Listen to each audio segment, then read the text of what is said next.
Hello, beautiful people. Welcome to Jump in Jan. Today we're talking about auto response rules. Auto response rules in Salesforce are exactly what they sound like. They automatically respond, in this case, to incoming leads or to incoming cases. So anything that's coming new into Salesforce, it's a new potential customer. This is an automatic response to that customer.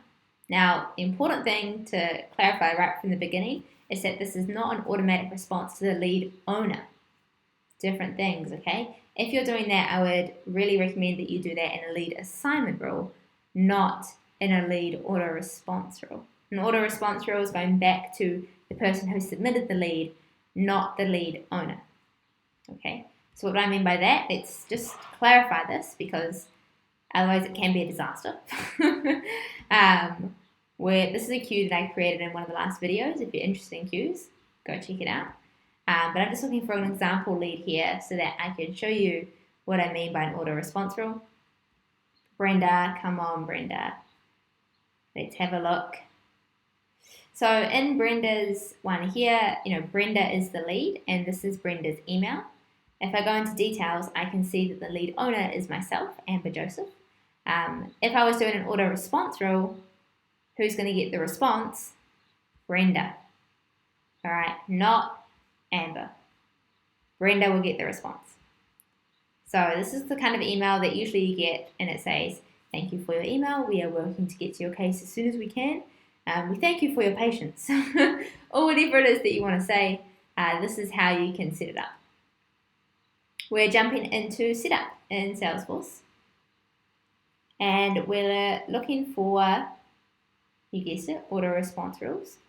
And the best way to do that is to jump to our quick find over here and just start typing in some keywords. Auto sounds like a good way to do it. And what do you know? Lead auto response rules. There's also case auto response rules. We're just going to have a look at lead auto response rules. Ooh, automation home data. That sounds exciting. We'll have to explore that in some free time. All right, web to lead auto response rules automatically determine which email templates to use when sending auto response messages to new leads from your website. All right, off we go. New. All right, what is this one called? We might say initial welcome. We're going to make it active from the very beginning. It has to be active for it to work. So if you're kind of doing this in a draft state and you don't want it to run straight away, then you can always do that later. All right, so I created it, and then weirdly it took me back to that other screen. Not the greatest, but in here, now I can open up my initial welcome, and this is where I can put in rule entries. Now, this is actually looking very similar to our assignment rules. Almost identical layout, but we've got these rule entries here. So in my initial welcome, I might not want to send the same welcome message to absolutely everyone. I might want to send different messages to different people based on what they have sent in. So if I go new entry in here, maybe the first thing that I'm checking is, so number one, the first rule that I want to be run is maybe checking, are they a gold, bronze, or silver customer? Or maybe are they part of a certain country? Or are they asking about a certain product or whatever it is? We can choose that here. So just to keep it easy, I'm just going to go country. If country is equal to, let's say New Zealand, this is where I am from. So I'll put that one in there. Or maybe I will also say lead country is equal to NZ. Often NZ is also used as well. So I'll just put both of those. And then my filter logic, at the moment it's 1 and 2, but that wouldn't make any sense. So it can be this one or this one. And then who gets this message? Specify the name and address to include on the auto response message from line. So who is this from? I might say it's from Network Support. And then I might put in the Network Support email, but for now I'm just going to put in my own so that I can test it. It's important that you test these things. And then you put in your beautiful email template. So whatever email template you've made in advance, we have videos on that, so go and check it out. And then you can save it. Whoops, daisies. Not happy with that. What's going on? Oh, my email address is an invalid from email address. The sender email address must be either one of your verified org-wide email addresses or the email address of my user profile. Alright, we'll use the email address of my user profile. Excuse me, my mistake. Or you can go and set it as your org-wide email address just by following that link. Alright, so I will just save this one here. And then that's our auto response rule done. You can make as many as you like.